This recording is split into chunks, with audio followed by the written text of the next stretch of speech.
Joining me now is Congressman Lance Goodman. Congressman, good morning to you. Where do you stand on this spending bill? Well, I'm not pleased with it. I'm not happy that we got the text for the bill just yesterday morning at 2:30 in the morning, and it's a 1,000-page bill. We're asking to spend over $1 trillion of the American people's money with no major changes with security at the border.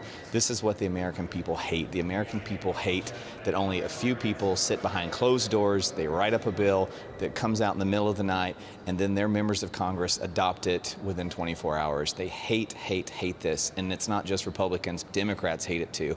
But unfortunately, I think that you'll see this bill pass today. It's not just the Freedom Caucus that's against it. They seem to get all the credit for being against it. But when you look at those final numbers, there'll be a large amount of Republicans, not just Freedom Caucus members, that vote no today, including myself. You mentioned the border. I'm just going to play again this shocking video. A group of more than 100 migrants storming the border guards in El Paso. I'll get your comments after this.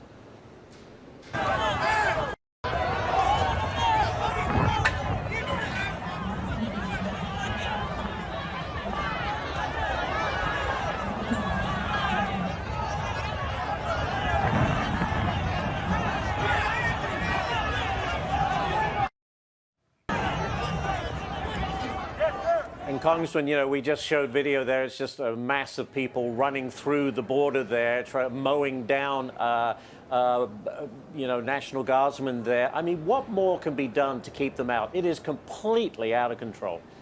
It's totally out of control, and that is not law and order at the border. That is not a secure border. No. What this administration, led by the president, is telling the American people is wrong. Congress is not standing in his way. What you just showed to your viewers is a result of executive actions that President Joe Biden has put forth since the few days after Donald Trump left office. He could reverse this. He could put a stop to this. It is true that Congress should and needs to pass more legislation to help secure the border, but what good is legislation if the executive branch is not going to enforce the law? That's not what they're doing. They're not enforcing the law. They need to enforce the law, and President Biden needs to reverse the executive actions that he's put into place. The scene that you just showed would not be allowed to happen at a U.S. embassy. Those people would have been shot if it was at a United States embassy. Why are they able to just plow across our law enforcement on our southern border? It's embarrassing.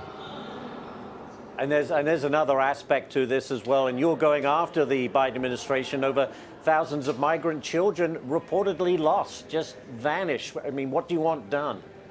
That's right. Over 80,000 children have just vanished. And this is the administration that says that they care for everyone and that we need to be compassionate. There's no compassion when we're opening up our border and encouraging these cartels and traffickers and child smugglers to keep doing what they're doing. And when we let 85,000 children come across our border and we have no idea where they are, we're sending a message to the rest of the world that these bad actions of smuggling and exploitation of children are okay. And what this administration has done is continued to open the door to that, continue to fund NGOs like Catholic Charities that are sitting at our southern border, praising the efforts of those who are making the journey, giving them gift cards and helping them get around the United States when they get here. They may be well-intentioned. I don't believe they are because of all the tax dollars they take from the U.S. government and their refusal to talk about it to Congress.